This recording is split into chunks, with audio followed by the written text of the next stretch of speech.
Hey everybody, Lawrence from Financial Thing, and welcome back to the Thursday evening YouTube live stream. Every week we're here at 7:30 p.m. UK time, coming to you today still from Orlando, but we have a very special guest tonight, or today, wherever you're watching from. We have Brian Bartaby, who I hope I didn't butcher his name. You know, I sometimes butcher people's names, but he is with a company that we've spoken a little bit about here on the stream. I know some of you asked about this. Proplend is a company that I've been to visit once. I've been up to their offices, and they've sort of been on the radar, but I wanted to learn a little bit more about what Proplend is doing. You can see their website here.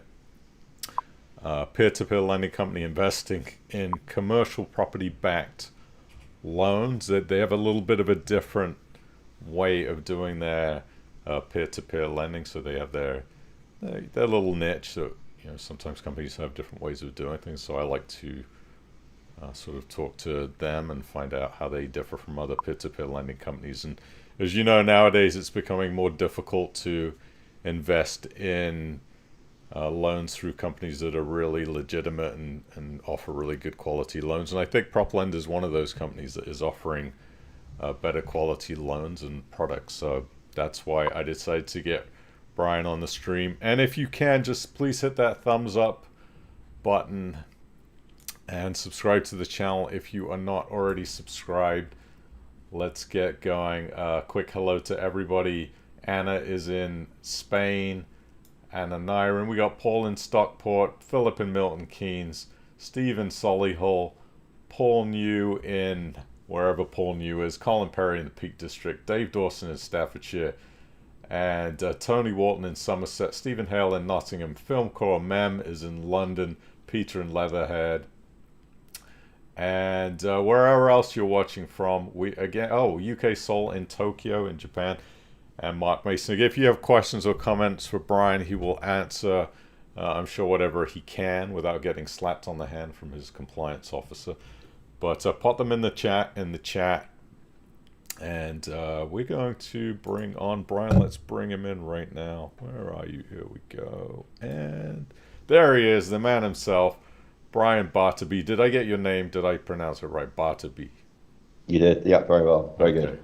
Perfect. Yeah, well, thank you very much, Lawrence. Thank you very much for inviting me. And it does seem a very long time ago, and see where you came and visited us in our small offices in Richmond.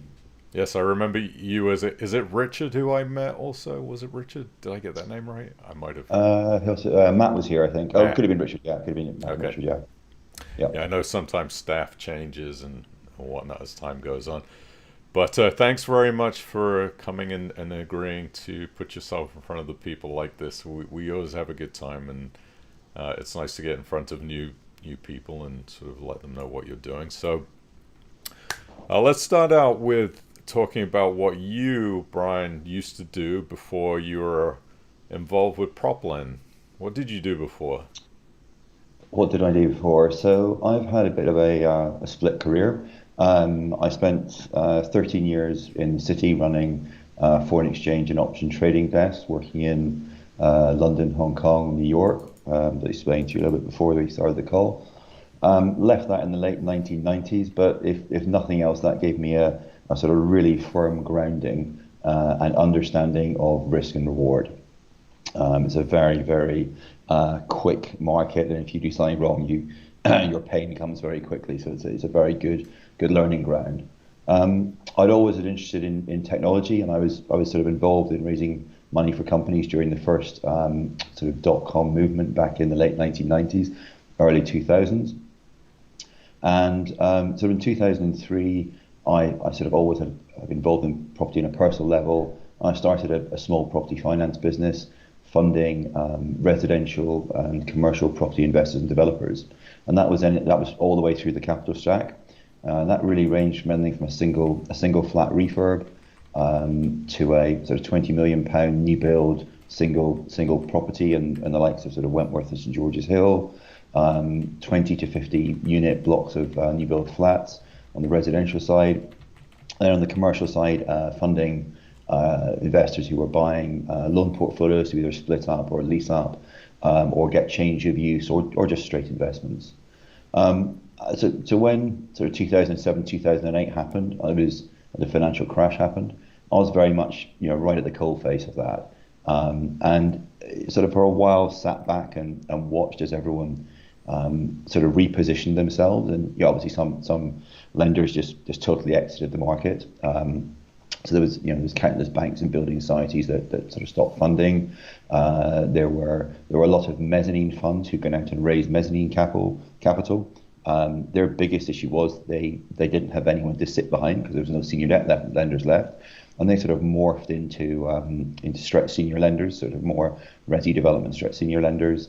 There were a few bridging lenders around who were still active in those sort of early days, who were doing to the likes of Montello, who were pre-lend invest. They were sort of doing small residential development type units. And at that time, sort of two things happened. Obviously, the crisis happened and interest rates fell pretty much to zero. So vast quantums of money moved across into the commercial or the institutional asset class, which is commercial real estate debt, and they moved into sort of multi-billion-pound funds that were M&G, L&G, AXA, Viva, and they couldn't really write a ticket less than £100 million.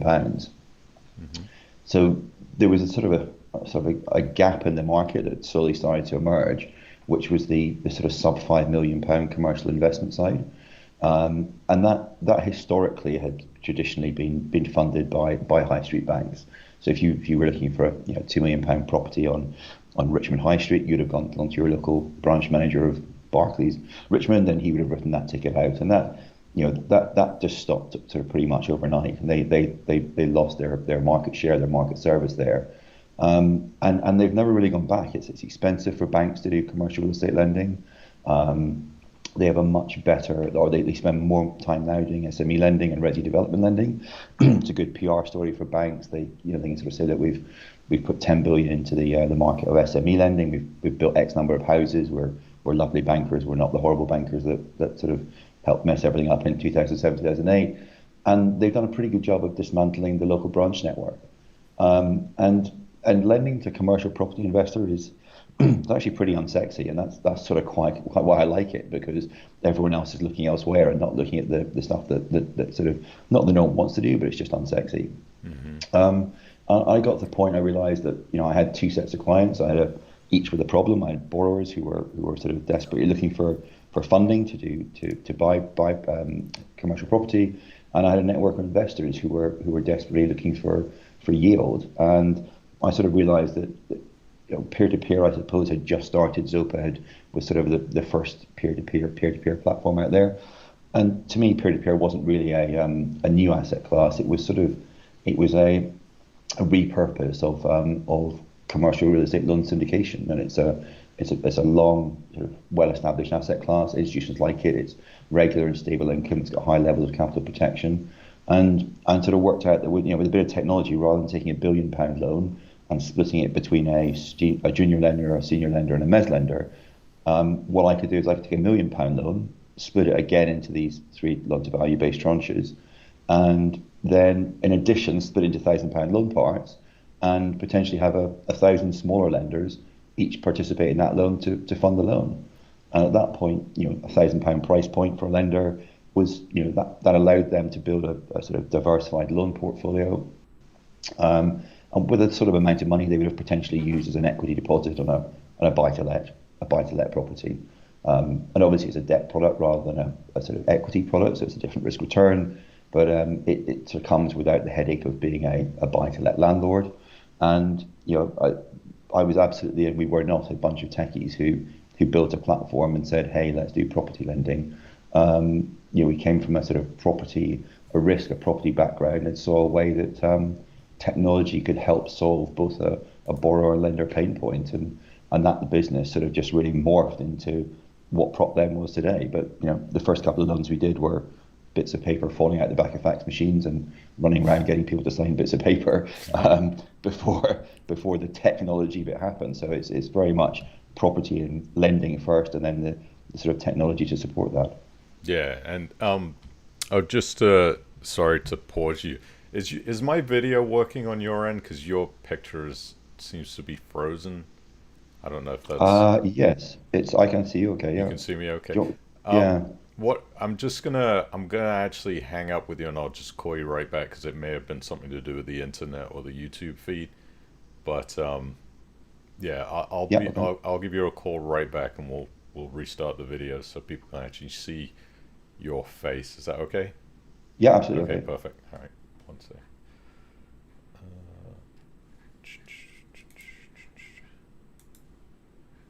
Sorry about that, guys. We sometimes you have these technical difficulties. Let me get Brian right back here. Where is he?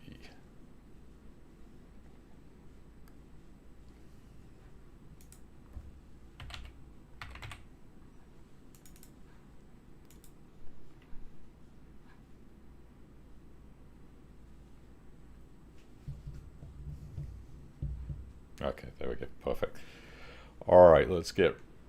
There he is. Okay, Good. unfrozen in full effect. So we're gonna talk to me also a little bit about you being from the property side of things, and you made a really interesting point about you not being a bunch of technology guys who started lending. You came from the property side of things. Was the technology side of the business a challenge? Since you did come from the property side of things, because I've heard, from both sides, some people saying, well, more the lending was more of a challenge, and the tech being more of a challenge for some people. What was that like for you implementing that into your business? So fundamentally, we're a lending business and a getting the money back business. That's the fundamental, and it's supported by asset-backed property. So that's the sort of fundamentals of the business. The tech side is what the tech side allows us to do is to manage dealing with multiple lenders and multiple loan parts. So the tech is it helps with distribution. So it allows us to get our product in front of a lot of different sets of eyeballs, and it allows them to interact with us. Now our lenders couldn't and wouldn't do that if certain things hadn't come about. So lenders have to have the ability to move money without actually physically going to their bank. So, to do that. So internet banking has massively helped what we do. People getting comfortable about making their own investment decisions. So a lot of people maybe used to use IFAs or wealth managers, and in some cases they worked out, in some cases they didn't. And I think what this has done, and definitely what you're seeing happening in the wider fintech sector today, is people are taking a little bit more control themselves over the investments they make, and if they're going to lose money, perhaps they want it to be on their head rather than someone else's head. So we have to have the ability to move money, the ability to move information around, and for them to interact and feel comfortable about interacting over the internet to put sums of money to work. So that has definitely helped all of us as businesses, peer-to-peer businesses, to operate. And it was a struggle. I mean, I've always had a great interest in the technology and what technology can do. Got very lucky with some of our partners that we worked with early on, and our sort of current sort of head of tech. But early days it was very frustrating because it was just make it do that, and I know you can do it, but just make it happen. Yeah. Just change the colors easily, yeah, quickly, right? Yeah. Yeah. So maybe we're not the prettiest website or platform around, but hopefully we're sort of vanilla, and we do it sort of does what it says in the tin. Yeah, yeah. So I don't think I think where some platforms maybe went a little bit awry is where they tried to be too clever, and allowed technology to take over and create maybe products that wasn't appropriate. I think I've always struggled with looking at things where they, instant access account, 30-day account, 90-day account, where you come onto a platform and it's put money in here 1 year and you get this 4%, 2 years 5%, 3 years 6%. That just looks a little bit too much like a regulatory arbitrage of banking. And I think what that did was it allowed lenders, so maybe it gave some lenders a false sense of security in the early days that this was quasi banking, and it's not. And you know, I'm sure many of your listeners are super educated on this, but on peer-to-peer. But for any benefit of anyone who's just looking at this, they're looking to add peer-to-peer for their investment portfolio for the first time. You know, I think it's always worth reiterating: peer-to-peer is not, you know, it's not a substitute. It's not a savings account. It's not a current account. It's not financial services compensation scheme back. You know, lenders are getting paid a risk premium for taking a risk by lending their money out. And as the FCA sort of stamps everything over all of us, you know, capital is at risk. So I think sometimes technology can maybe lull people into a false sense of security.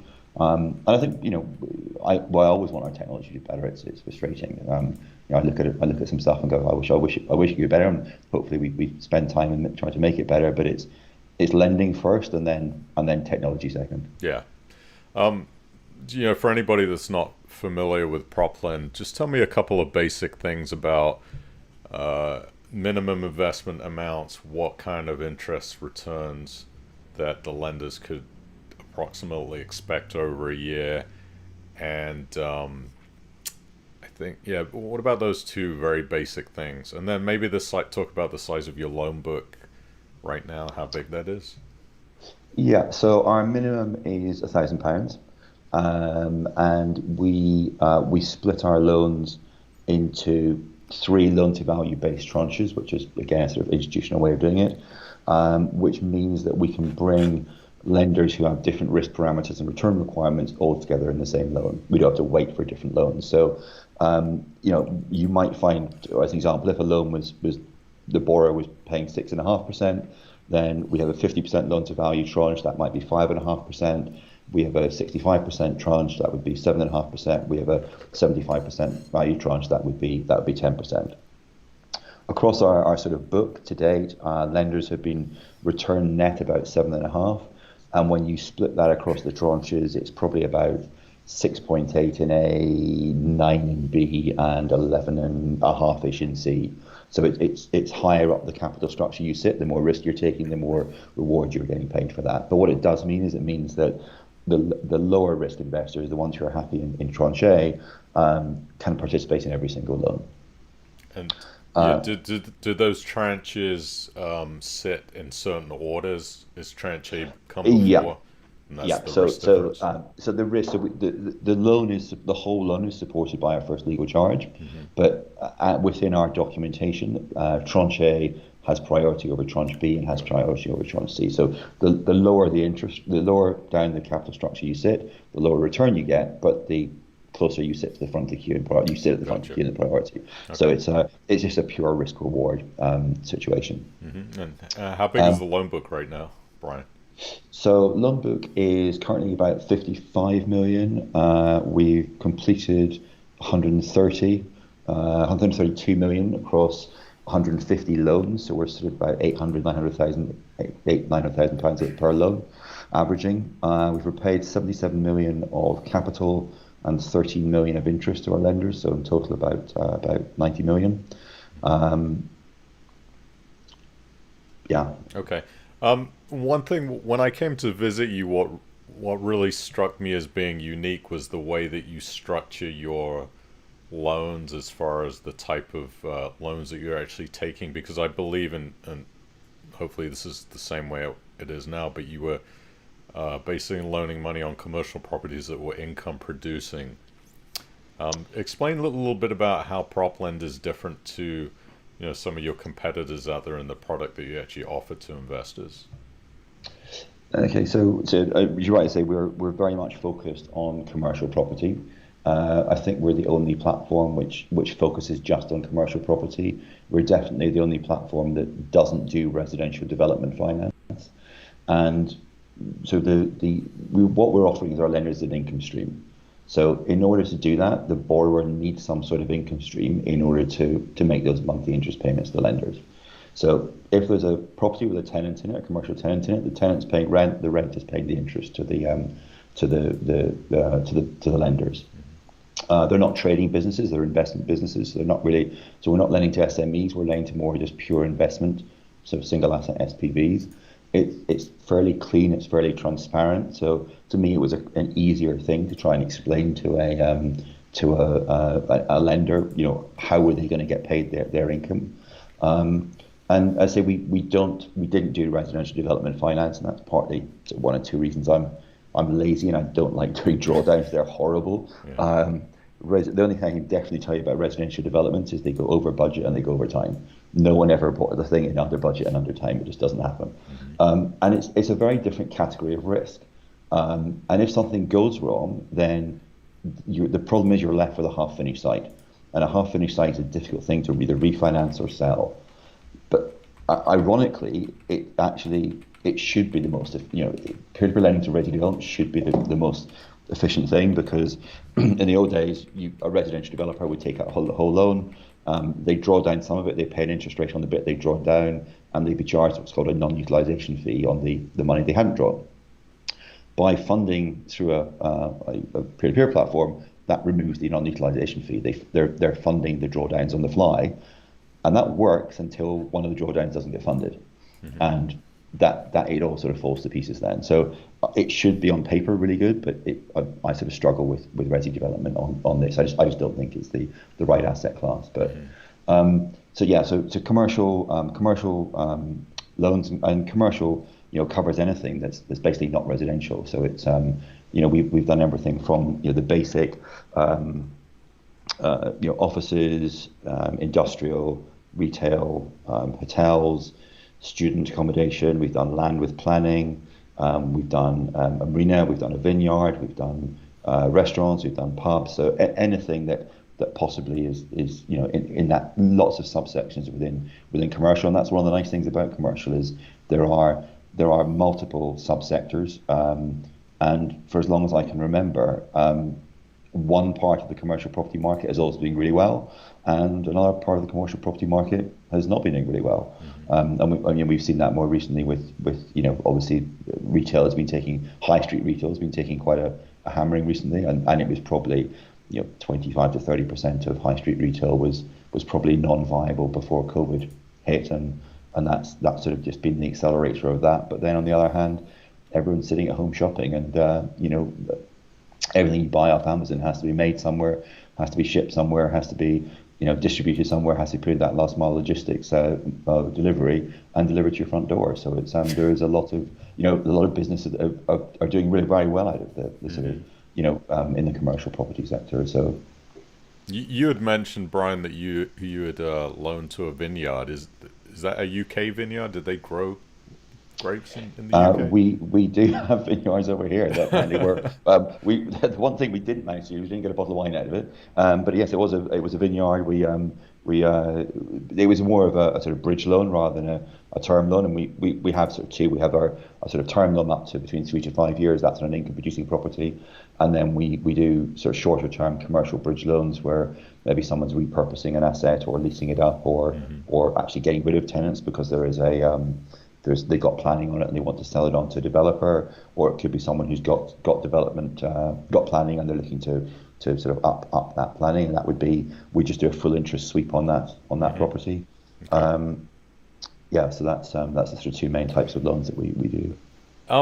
So talk to me. Obviously, one of the big things that we've seen in peer-to-peer lending has been these defaults that have come up, especially as companies. Peer-to-peer companies have been around for a few years. The default levels have started to get a little bit higher, and then we've also obviously had the companies that really run into trouble and the defaults have been too much. Have you had issues with defaults through Proplend, and how do you handle those if they come up? We have, and it's property, and I think that's one of the things that you always are going to have issues where things go beyond term, or sometimes things maybe a tenant might go bust and leave a property empty, or in property it could be a development that sort of falls down halfway through a development. So there are always issues that you have to deal with in property. We have had loans that have gone into default. I think we've had about 9. Interestingly, most of them came from the 2019 cohort of loans that were due to repay in 2020, and obviously as COVID hit, then some of them were loans which were about to be sold to developers or to be developed on, and that sort of market, the first lockdown, that shut down quite quickly. Obviously, people couldn't get onto building sites, so there was no point in banks lending money to those developers. And it's taken a little bit of time to sort of work those out.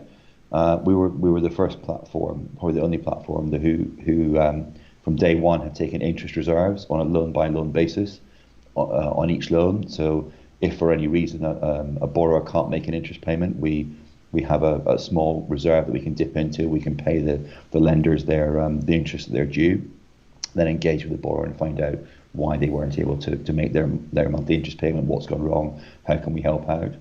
And where where defaults have happened, I think the most important thing is to try and maintain value of the underlying asset, and work consensually with the borrower to understand what the situation is, what's gone wrong, why have they gone into default. We're definitely seeing at the moment that where people are selling or are refinancing, it's other lenders all lenders are taking a long time to just what maybe used to be a 3-month process to refinance a property is maybe now taking 6 months.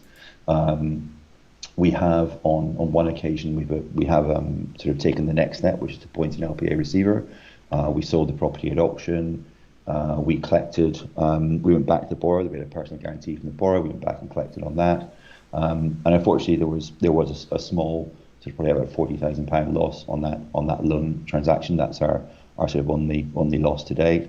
And it's unfortunate it happened, and we're sorry it happened. But it is lenders are taking a risk, and sometimes when platforms say, oh, we've got a provision fund, or we've never lost money, it can be a bit misleading again to potential lenders, because they just assume, wow, I'm getting 7, 8, 9%, and they've got a provision fund, so if something goes wrong, I'm definitely going to get that money back from them, and they've never lost money, so they'll never lose money going forward. Mm-hmm. So I think it's it's always important, and we're conscious that we don't go out with the intent of a loan going bad. We try very hard to make sure that we write the best loans we can. We've definitely not been one of the platforms who've gone out and thrown a lot of volume onto our platform just for the sake of growing volume and growing short-term income, because I know working bad loans out is a very tedious, laborious process and not a very nice one. And I'd rather not have to do that. I'd rather spend my time growing the platform elsewhere. Yeah. Is it, so the loan? I was just looking at your statistics page actually here, Brian, and you have very, very few lender losses. It says £311. Was that the loan you were talking about in 2018? Yeah, so that's per £1,000 loan part. So yeah, that was the one that. So that's really been one loan out of 123 loans, and 81 that were repaid. So you've only had one that has resulted in capital losses. Yeah. Okay. That's a good start. I like the transparency too. I think there's a lot of misleading information out there about how safe perceived platforms are with their default levels, and hopefully as time goes on that will become more clear for investors to be able to analyze for themselves, because it is difficult, especially if you're a new investor in this space. And Brian, I want to talk to you about kind of what's happened in the peer-to-peer lending world. We've obviously seen more than a couple of platforms in the property-backed lending space that have fallen to failure, unfortunately, and we won't name names, but you know who they are. One of the questions that I get asked the most now is investors are a little bit gun shy about investing in new platforms that they haven't tried before. So how can new lenders really know that Proplend has their back when it comes to the risk management and you being stable as a platform in the long run? So it is difficult. There is, I think, obviously, there have people who've fallen by the wayside, and it's not great for our industry as a whole, because I think that there's definitely been a tarring of the same brush, an unjustified tarring of the same brush that for a lot of other platforms who are doing a good job. and trying to do the right thing and look after their lenders. I'm very conscious that it's not my money that's being lent across the platform. It is our lenders it's their hard-earned money, and we're sort of almost the custodians of that money while it's on our platform. Obviously, they're making the lending decisions, but still, we're sort of trying to we have to build that trust with our lender base, and it takes a long time to try and build that trust, and sometimes you can lose that overnight with lenders. It can be lost very quickly. So I think there's a huge amount of information out there on platforms. The internet is it's an amazing thing. There's a lot the platforms themselves have got a lot of information about them. I mean, the first thing you should do is check the FCA website. Are they properly registered with the FCA? There's a lot of information directly on the platform's website. There are people like yourselves who produce content like this and sort of do deep dives into platforms and then share that content. There are other platforms. There are sort of platform rating agencies. There are quite a few peer-to-peer forums where people can go and read about other people's experiences with platforms. Obviously, you can't keep every lender happy all the time, but try and keep most of them happy for the majority of the time. And then there's reviews such as Trustpilot and people sort of put things up on there. So I think there's a lot of information out there for lenders to try and make informed decisions about which platforms to try. I think that most platforms hopefully are fairly transparent and fairly accessible, and we have a lot of incoming calls to our investor team, lender team, and they take the time and talk through new lenders if they don't understand something before they make an investment. Lenders definitely shouldn't just stick all their money in one platform. You should sort of diversify a little bit between platforms to get different types of loans and different platform risk. So it's I think there's a lot of information out there, and people like yourselves do a good job of sort of keeping that education going forward. And it would be, I think, maybe sometimes if platforms spent more money on education rather than on marketing, it might be a better thing. Yeah, and you started the first loan, is it 2014? Is that when the first loan went live on Proplend? So that was the one that fell out the back of the fax machine. So I think it was probably 15 by the time we'd really got what you would term a platform where people were sort of engaging with us directly online. It was probably about 15. Yeah. Do you still have that fax machine? I don't know. Somebody said to me that they still send faxes, and I thought, who does that nowadays? But apparently, there is people that still do that. So old school. Let's talk about profitability. So a lot of peer-to-peer platforms running in the red, trying desperately to become profitable. They've got a lot of funding from venture capital companies and family money. Where does Proplend stand in that department? Are you running profitably right now? And if not, when do you expect that that's going to happen for you? So yes, we are. Year to date, we are running profitably, which is great. It's something that myself and the board have been, and the team, working very hard towards over the years. As you sort of said there, we're not VC backed. I'm not sure whether it's a good thing or a bad thing, but we're not being pushed by investors to spend their investment and grow as quickly as possible with little regard for where that money is being spent or escalating losses. I sort of struggle when I read about the VC-backed fintechs, the amount of equity they've raised, the level of their annual losses, the accumulated trading losses. I think recently there was a sort of UK digital residential mortgage broker who I think had raised close to 26 million in capital from recognizable household names, and they were losing over 10 million a year and ended up being sold for close to 6 million. So you've got to try and run a profitable business if you're going to be around for the long term, and it gives hopefully comfort to the investors that investors have sort of two different sets of risks. One set of risk is they invest in a loan and that loan goes bad, and the second risk is that the platform disappears, and they're sort of, whilst they do have direct loan contracts with the borrowers, that there's maybe no one around to manage the collection process for them, and that's that was part of the regulatory process that the FCA are incredibly hot on at the moment, which is the ensuring that platforms have adequate wind down plans. So those are sort of plans where at some point you have to make a decision and say that we're not sustainable as a platform, and we have to stop lending and go into a sort of wind down scenario where we're just managing that process down. And we've spent a lot of time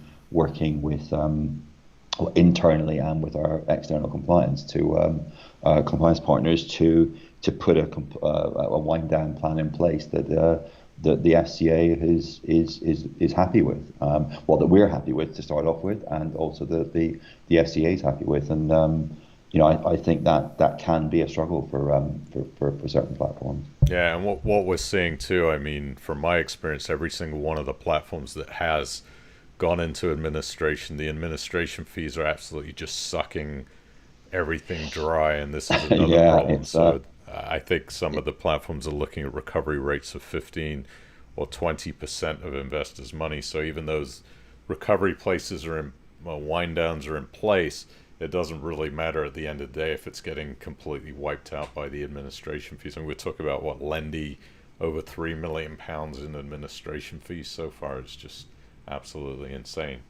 And it's horrible that A, investors have lost money in the first place on that, and then B, that they're sort of being double hit, where they are actually being able to get some recoveries, but obviously they're not benefiting in full from those recoveries.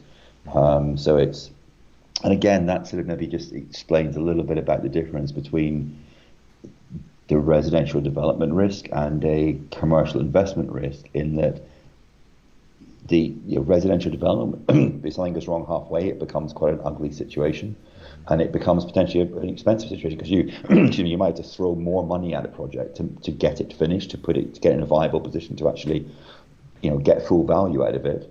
Whereas because we're not going through that process, our sort of assets stay as they are. Mm-hmm. What might change? They might change through planning. They might change through lease up. It's the sort of the nuances that you can do with commercial property investment that you can't do so easily with a residential development lending investment. So Richard, sorry, I called you Richard. I keep thinking about Richard because he was the first guy that I met at your company, Brian.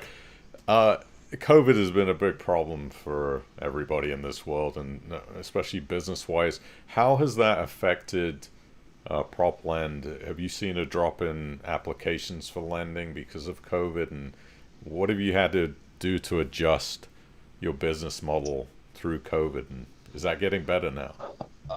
It is getting better. I mean, COVID was it's probably the biggest single challenge we've had since we thought we had challenges. You always think you've got challenges when you're starting a business. If anyone's a sort of run their own business out there, they're challenging things. COVID definitely took that to a new level. There was obviously a lead-in time with COVID where it was becoming a higher and higher news, and more of a news headline. But when lockdown actually happened, that happened pretty quickly, and it was within 48 hours it was right, we're locking down, and that's it. And everyone sort of picked their computers up and went home and sort of set themselves up at home. And one of the most frustrating things was the fact that silly things, I left my calculator lying on the desk. I didn't have a calculator at home, and you don't think about those things because at that point we had no concept of how long. Was this going to be a month? Was it going to be 6 weeks? No one really knew. So two level, company level, we're reasonably lucky. We're a digital business. We're able to react quickly. We were able to, as I say, pick up our laptops and go home, plug them in. We were up and running. We were incredibly lucky that we're not a business that was forcibly shut down, such as the hospitality type things. I can think of nothing worse than being a business owner who's spent time building a business up only to be told close the doors and you can't open anymore. We already had some quite good internal communication tools, but even so, we still had to rethink and rework some of our processes. We were able to work effectively, but we definitely lost the osmosis in the osmosis of information that flows around from actually being in the office, overhearing the conversations from the borrower team talking to the lender team and vice versa. There's just information that got missed there, and there's a couple of things things always get dropped, fall between the cracks because you can't help it. It's just a difficult situation.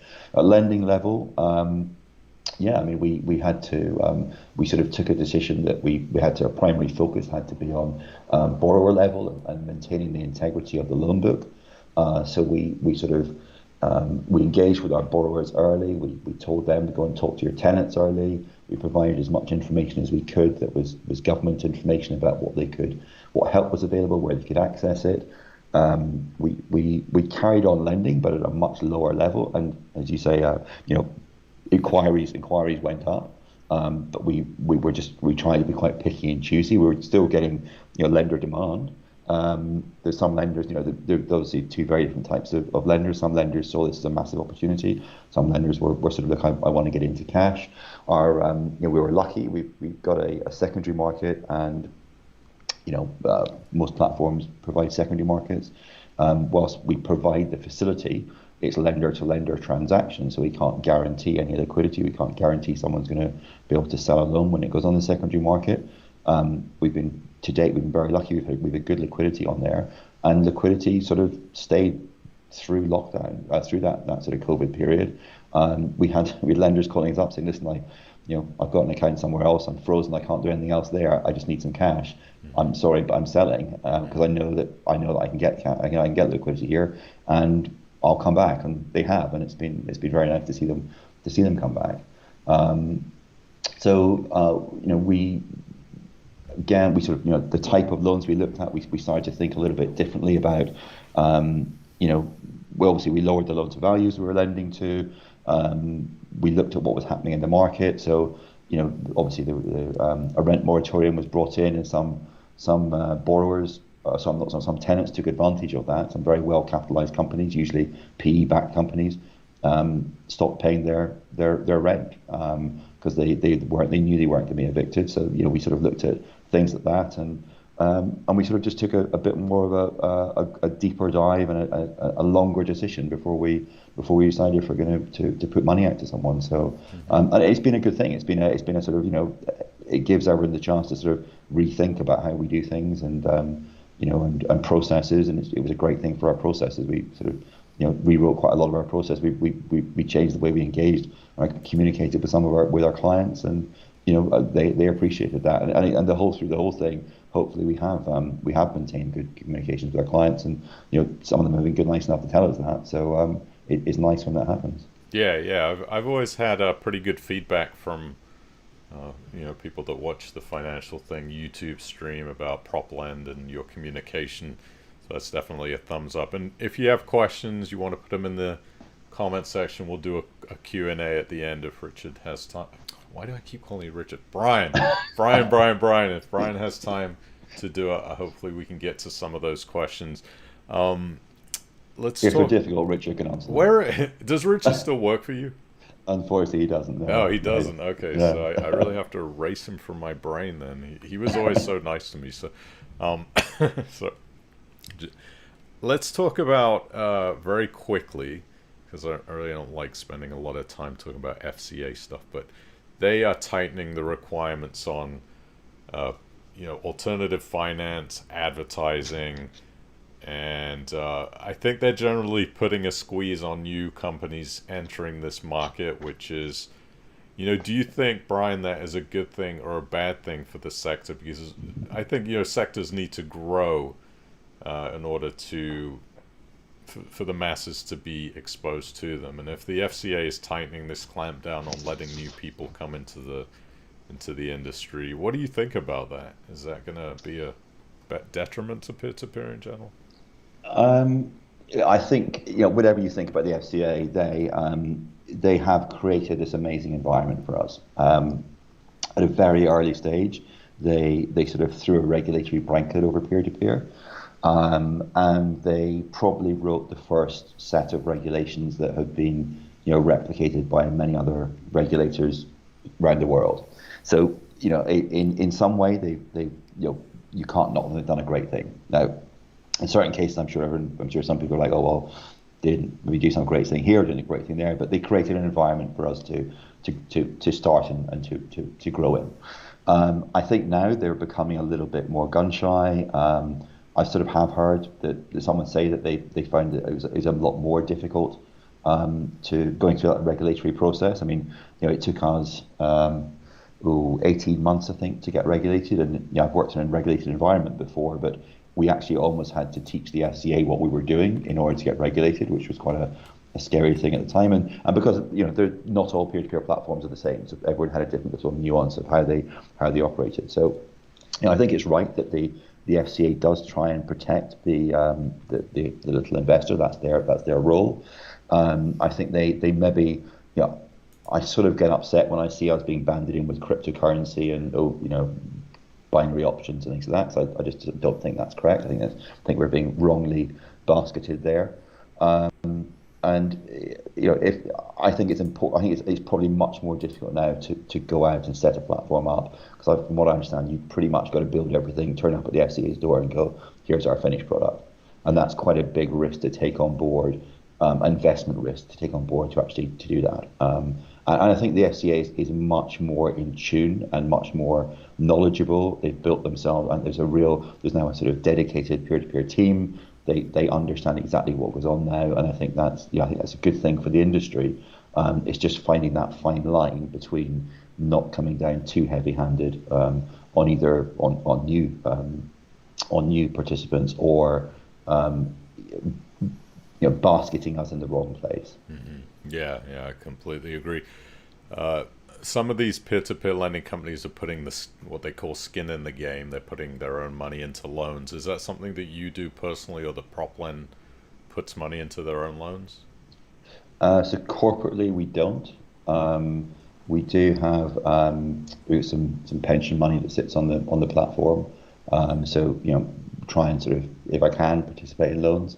But we as a company we don't do that now.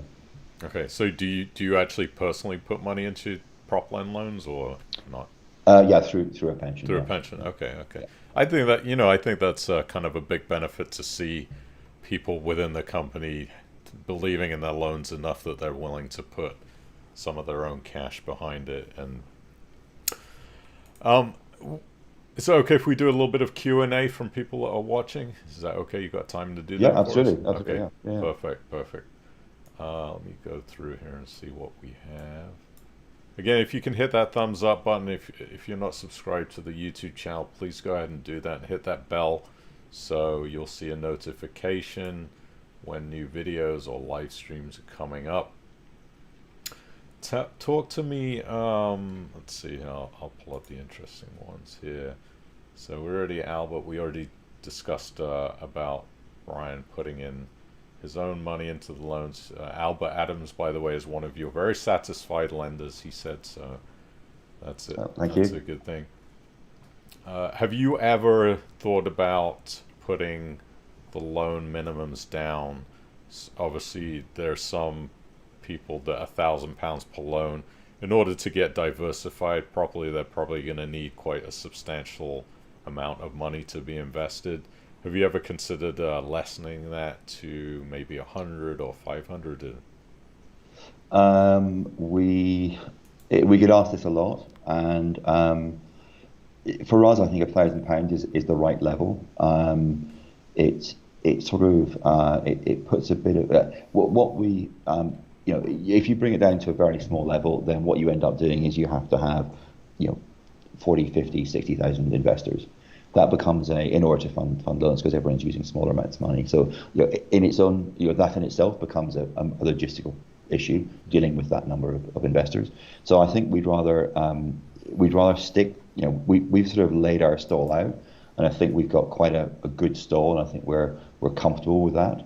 And for the time being, I don't see us making too much of a change in that. There's one thing that might be sort of we're playing around with. But at the moment, I think I don't see that changing for the foreseeable future. Okay. Filmcore wants to know: are you open to having investors visit you at the office? Do you have an open door policy with that? Yeah, we've had some investors who've come in and seen us. It's it'd be nice if they just let us know they're coming. That's always a nice thing to do. Don't show up like I did. Just not Rather than just jumping out behind the hedge. But yeah, that's not an issue. I say we've always been very open and hopefully honest with our investors. So okay. Dave Dawson says, is there a penalty for loans that overrun as far as time being supposed to be repaid back? There is, yeah. So there is a penalty interest charge which gets levied, which is either 120 or 150% of the original loan amount, the original interest rate. Okay. Let's see. What is the new loan flow like through Proplend? Do you tend to have a lot of new loans coming up each month, or is it more spread out? We do. It seems to have been incredibly busy over the last sort of 14 days. I don't know why that suddenly has been. So we're probably we probably see sort of 600, 700 million of loan transactions a year, and that's more than enough for us to pick out what we want to be able to do out of that. And because we're in the niche we're in, the loan inquiries we get are fairly specific to what we do. So we don't have to have a huge amount that we're too much more of an amount, because you can waste so much time looking at stuff that's just not applicable at all. So we've got a good flow. Hopefully, last month probably our biggest month was about just over 8 million. It's a little bit quieter this month, but we've got a good pipeline. We've got a good set of borrowers who are come back to us. We have borrowers who have recommended other borrowers, which is always a very nice thing. And we've got a sort of small broker network that we work with who clearly understand what we like and what our lenders like as well. What's frustrating as well is sometimes we pass on loans that are actually really nice loans, but there's no point in putting 3 industrial units on the platform one after the other, because that doesn't give much diversification. So sometimes we'll put a loan on, and then the next loan we look at is actually a really nice one, but it's just not one for the platform at the time. Right. Because we're conscious. We want to try and give that pick and mix of everyone feeling as if they're getting diversification as each loan comes to the platform. That makes sense. Mike Powell says the question, he's talking about wind down procedures. Does Proplend take fees? Let me just read his question. It says the question is, how do you finance the cost of a wind down if it were to happen? What fees do you take, and where do they rank in priority to lenders' capital? All the platforms had wind down plans, but they could never cover the costs. Okay, so our business model is sort of three different places. One is we obviously get an arrangement fee from the borrower. We have there's a margin between what the borrower pays and what the lender receives, and that's 10% of the interest. So if our average is 7.5%, we're getting 0.75% through the life of the loan, and that builds up an annuity into the loan book. We charge our lenders, the selling lender, a small 0.5% fee if they sell a loan part in the secondary market. And obviously, if you went into wind down, then you wouldn't originate new loans. They wouldn't have a secondary market, so it'd be a wind down scenario. So there is a certain amount of capital in that. Plus, as part of your wind down plan, you have to produce a financial model which says what you think your wind down is going to be, how you're going to fund it, and show how you're going to fund that. And that is something that the FC looks at and goes, yeah, we're comfortable with that, or we're not comfortable with that. If we went into a wind down, if our loan book was performing, then it would be, that would be a sort of fairly attractive loan book for someone to come in and buy. So that would be our first port of call to sell the loan book. And obviously, if we sell the loan book, then lenders get paid back in one hit, and we can sort of it's a quicker wind down. Or the other the alternative with them, if that didn't happen, would be that we just sit and wind the loan book down. Okay, thanks for explaining that, Brian. Let's talk about, so when somebody, a lender, puts money into a loan, are they receiving interest from the time that it gets drawn down, or is it from the time that they commit to putting money in the loan? And how do you prevent borrowers from delaying that drawdown time? Is there kind of any penalty for that? How does that work? Yes. So while money sits in our client money account, because that's where it doesn't sit on our balance sheet, our lender's money sits in our client money account, they benefit from the interest that the bank pays. We don't take that interest. So that it's de minimis at the moment, but that goes to our lenders. It's not our money; it's their money. It goes to them.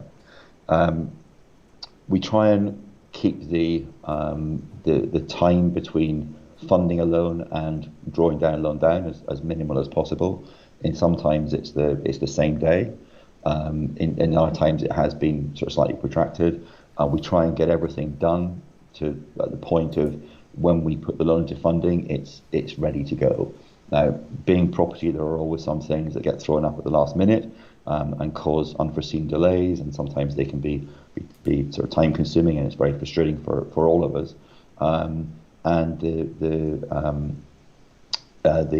I'd have to get this right. I think it's after 10 or 14 days of the loan funding, then the interest would actually become, the borrower would have to start accounting for interest. Mm-hmm. Okay, so there is something in place to prevent that. But what we're trying to do is make it so that when someone commits their money, the loan's funded and it's drawn down within sort of 48 to 48 hours, something after that. That's our ideal time scenario. Okay, and if for some reason that gets drawn out even further with time delays, are lenders able to adjust what they've committed into that loan or cancel it?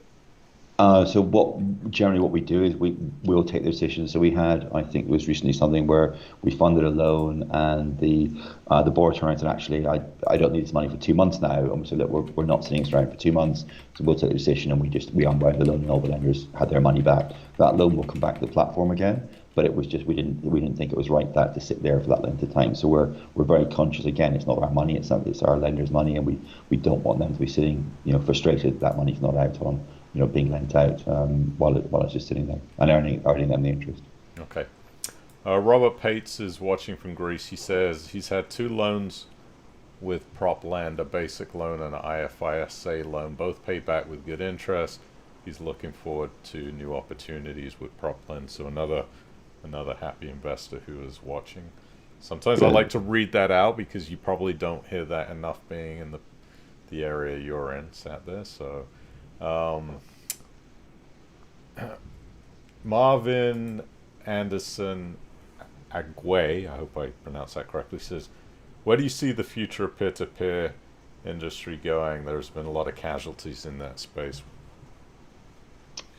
I think it's I think there's a people are looking for yield. So lender investors are fundamentally looking for yield. We're in a super, I used to say we're in a long-time low interest rate environment. We're now in a super protracted long-term low interest rate environment. I don't see that changing in the near future. I think that while inflation may be sort of rearing its head a bit, I can't see the Bank of England going too crazy on interest rates. So I think there's always going to be demand for just basic, stable and secure income, and hopefully asset backed sort of gives you that calculation. So I think there's a demand for that.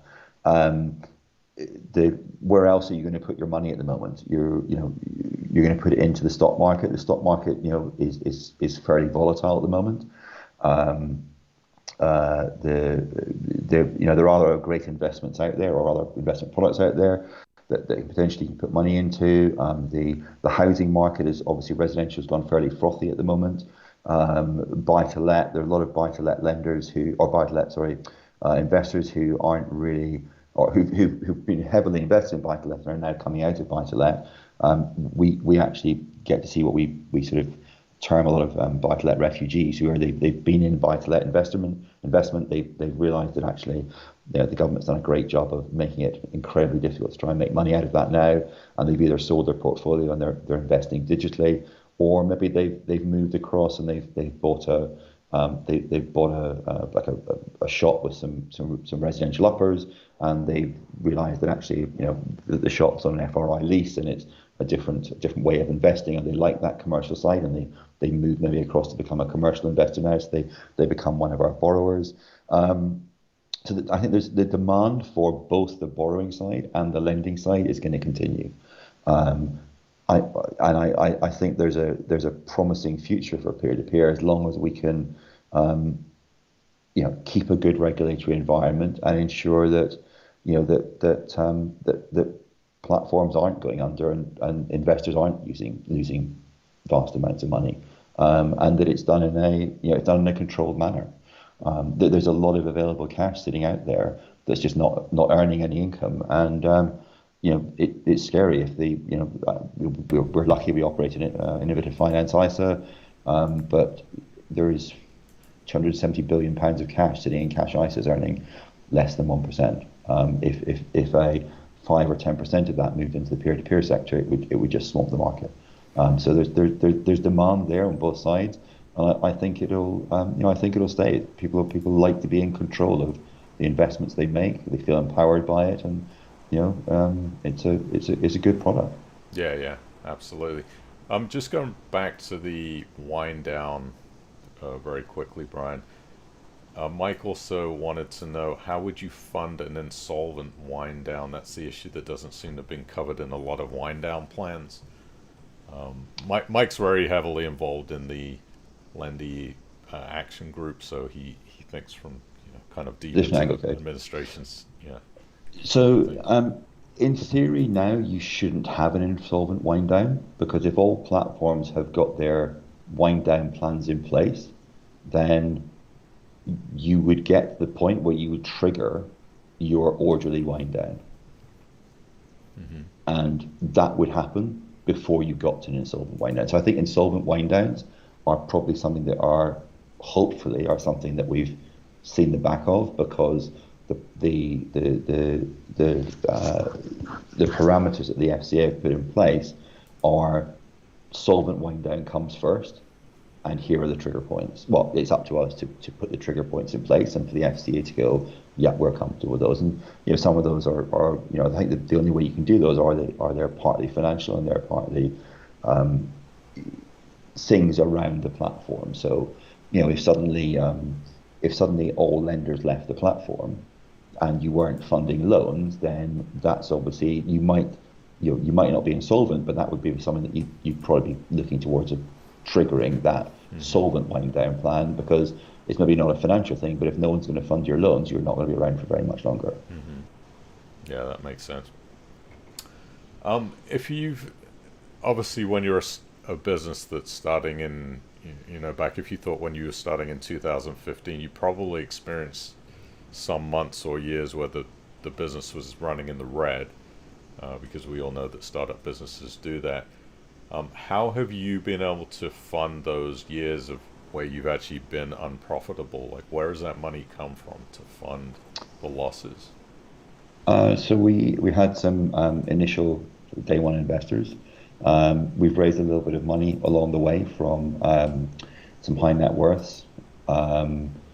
We did a raise on Seeders about 2.5 years ago now, where quite a few of our lenders have been saying that we lend across the platform, we really like the platform, lots of other platforms are raising money on Seeders, can you do something? And so we did a sort of closed raise on Seeders, so it was only available to Proplend lenders, and we onboarded some Proplend lenders through that, and we've sort of kept going from there. We did, during this lockdown, we took the opportunity to raise a little bit of money from our existing investor base, and we matched that with the future fund that the government, one of the government's initiatives. So we're sort of in a fairly good place at the moment, and as I say, we're running profitably for the year. So that's we're sort of getting to the point where that's all good news. Okay. Yeah, for anybody that's out there that's interested in Proplend, you can go to proplend.com, sign up, take a look at the platform. They've got good statistics on their Q&A, bunch of help articles, and take a poke around and see if you like it. We're going to do a couple more questions, and then let's see here. Where do you see Proplend lender rates going in the near future? You think they're going to stay consistent or drop or rise up a little bit? Um, I think if you look over the years, I think we've slowly been coming down, sort of inching down. We're not going to take massive drops from where we are, but I think if we could sort of edge a little bit lower, what it would allow us to do is to win more of the existing loan inquiries we get to see. Our biggest competitors that we compete against for the loans are actually banks rather than other platforms. So it's the likes of Shawbrook and Alderbor and Interbay, who are the more sort of specialist commercial lenders. So if we could sort of inch our rates down a little bit, then we'd be a bit more competitive, maybe more loans go across the platform. But I don't see us dropping drastically from where we are. Okay, I have to ask you about cryptocurrency because I'm a big Bitcoin believer myself, and I always ask peer-to-peer company heads about this. What's your view on Bitcoin? Is it something you're a fan of, not a fan of? And coming, especially you said from the options trading background, being a little bit more old school, maybe in your investment side of things. What do you think about Bitcoin, Brian? So I'm a believer.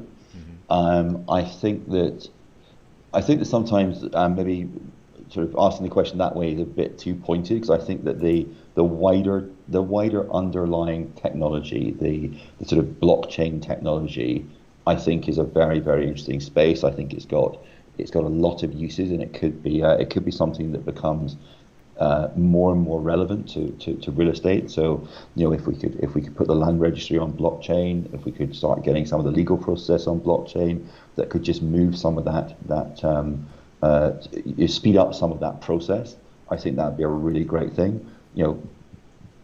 Bitcoin is one part of that environment, but it's when you sort of really dig into it and read about it and understand the concept of however someone's thought that up, it's actually quite a clever concept. Now, it's Marmite, people either love it or hate it, but I think it's an interesting concept. I think there's a lot of things that spun out of it that will be very useful to society as a whole. Yeah, I think so too. And my personal view of what's going on with the global economies, with all of this stimulus and money printing that cannot continue to go on forever. I think it's going to go on for a while. Being able to separate some sort of an asset class from that government control and some kind of a decentralized asset class that is still so very, very young. I mean, this thing is only 11 years old now. I think that's a pretty amazing thing that we've seen some of these countries that are saying we're going to adopt Bitcoin as a legal tender from something that was only developed in 2009. I think that's a pretty amazing thing. So, but again, it's almost a bit like sort of platforms. People have to be able to move money around electronically. People have to be able to do online KYC to be able to access. So either you go down the mining route or you go down the investment route, and there's such a plethora of platforms that have opened up. The sort of Robin Hoods and the eToros and the I can't remember the name of that on in the UK, but there's a lot of platforms where you were talking about inflation and governments printing money. So old school was printing money and stick it in the bank, give it to the banks, and that was where quantitative easing came from. And nowadays that quantitative easing, that money printing is actually going directly into your pocket, my pocket, because it's either going in there through through sort of stimulus of bounce back loans, of SIBO loans, of whatever, and sometimes that is leaking straight out. Well, especially in America, what are the checks called that you get in America? The stimulus checks, yeah. The stimulus checks, the majority of that is going straight on to short-term trading on some of the platforms. And I know. Some people are buying cryptocurrency with those stimulus checks. Buying cryptocurrency, yeah. So, I brought this up last week. There was an article about the Fed, the American Fed buying up $120 billion a month of mortgage-backed securities and treasuries. So essentially what they're doing is printing their own money and then pressing a button and buying it back again, just to create this false sense of security within the financial system in America. And I think it's absolutely insane what's happening. And it's Didn't I see? Earlier on in the week that Amazon are going to start accepting Bitcoin? yeah, there was a job posting for cryptocurrency developers. Oh, I see. They vehemently denied that this is happening. I think they would have to do that. They've always been, if something gets leaked out, Amazon's been always a company that would deny it, and then next thing it's happening. But yeah, it's kind of inevitable, isn't it, that in the future these big companies like Apple and Amazon are going to start accepting digital payments of some sort, whether it's Bitcoin or some other way. But Well, I think one of the big downsides at the moment is the ESG, because obviously it's a huge consumer of electricity, and obviously for that reason I think it ended up you have a lot of Bitcoin farms ended up being in Iceland and Siberia and places where they didn't need to have sort of air cooling and it's I've been writing a long article about sort of the cryptocurrency space, and I've done a lot of research on this, and there's always been this narrative about ESG and electricity uses of Bitcoin, but if you compare it to the banking system, I mean, it's a tiny percent of what the banking system is, and even gold mining. And I think as time, I read a report, it was 0.12% of the world's global carbon emissions has come from Bitcoin. There's so much focus on that in the news as it being a negative thing. We don't really know where these stories come from, but a lot of the times the narrative is, electric cars are just so much worse than, and flying on planes so much worse than Bitcoin. If you think of Bitcoin could change the way that global banking is done, and blockchain technology is really a small price to pay, that type of small global impact.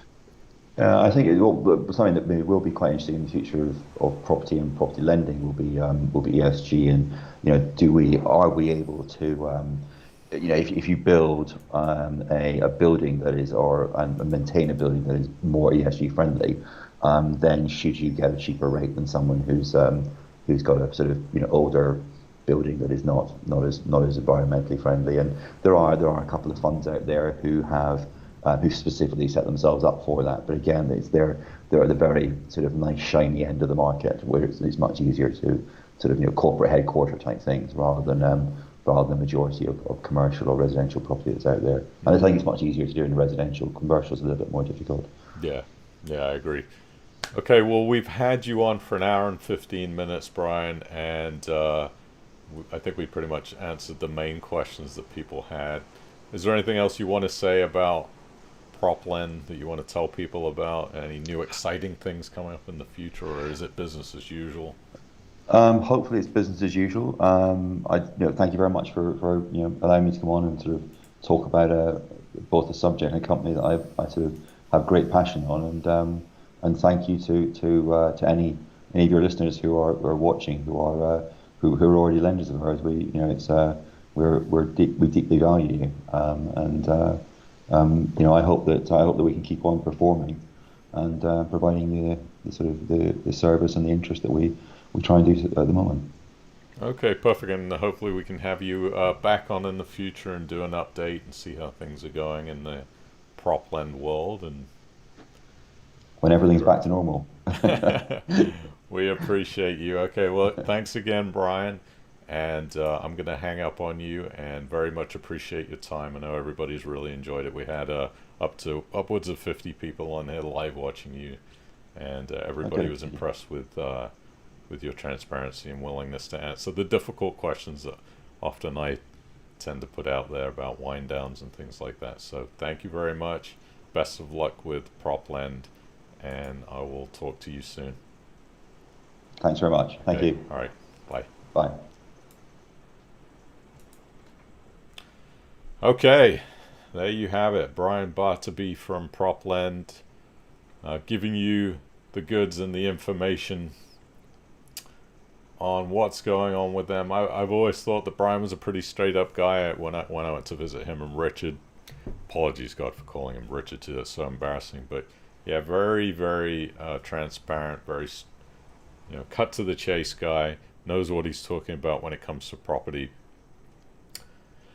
So hopefully you enjoyed that. Let's talk a little bit about what's going on with the stock market. I thought that we might have been on the tipping point of a correction, but maybe I called that a little bit too soon. The stimulus, I mean, the Fed came out and said they weren't going to change anything within the U.S. As far as interest rates and stimulus and whatnot, so which is not unexpected. I didn't think they would change anything. They can't at the moment, but I did see some signs that the stock market may be on a tipping point. I think I was definitely still sitting in cash at the moment. Let me show you what's going on in the trading 212 portfolio. Sitting mostly, a good portion of the portfolio right now is in cash. I did actually buy some more LPI Laredo Petroleum shares to do a little short-term in and out trading of, which is something I normally don't do.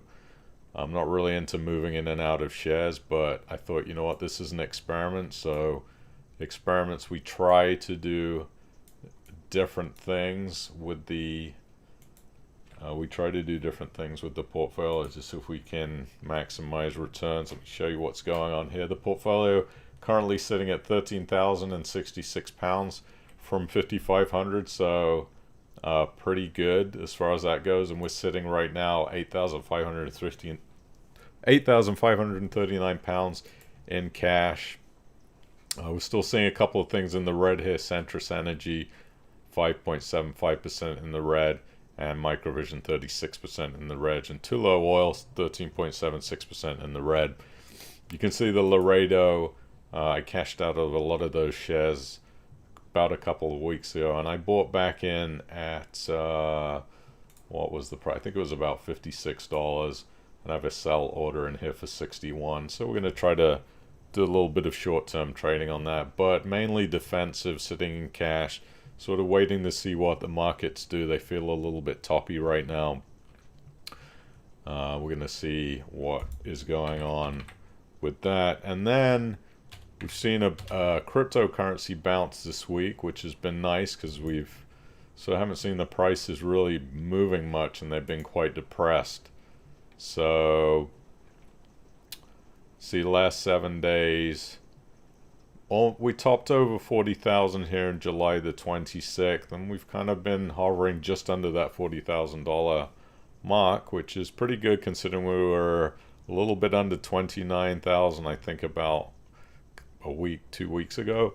So we've definitely seen a little bit of movement there, and there's been some pretty big Bitcoin purchases in the last week of several $billion, which I think has helped support this price being almost over $40,000. And I think that's a pretty important support level. If we can break through that $42,000 support level, you're going to see the price possibly start to take off. But I mean, it's crazy if you think about the amount of crypto coins out there right now. There's 11,105 coins that you can invest in, most of them. So buyer beware on that. I'm working on a pretty big cryptocurrency 101 guide with all the myths and all the questions and things that you might wonder about cryptocurrency is going to be on the guide.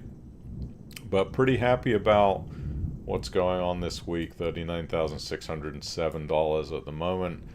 Again, you're going to see this volatility keep happening, of these up and down price dips for a while, maybe the next couple of months, and then hopefully we'll see that price start to take off towards that six-figure number by the end of 2021. That is my guess. Just a guess, just an opinion. Don't know if that's necessarily true or not. And see, Annabelle is asking, any reason you've not invested in Proplend yet?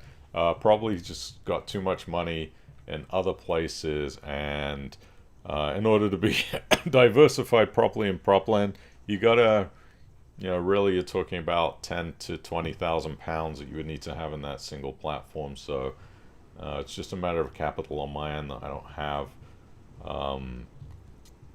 enough capital at the moment free to be able to invest in Proplend, unfortunately, but that may change in the future. I'm more of a diversified person. I like to spread the cash out over multiple platforms, and who knows if any of this money is going to come back from these administrations or not. If they do, then I'll start to look at other places. But right now, I think Proplend is definitely on the radar. I mean, I've said it. Blend Network, I think, is a good place. I think Proplend's a good place to be looking at if you're a higher net worth investor and you have extra funds to put in. So that would be the reason, Annabelle.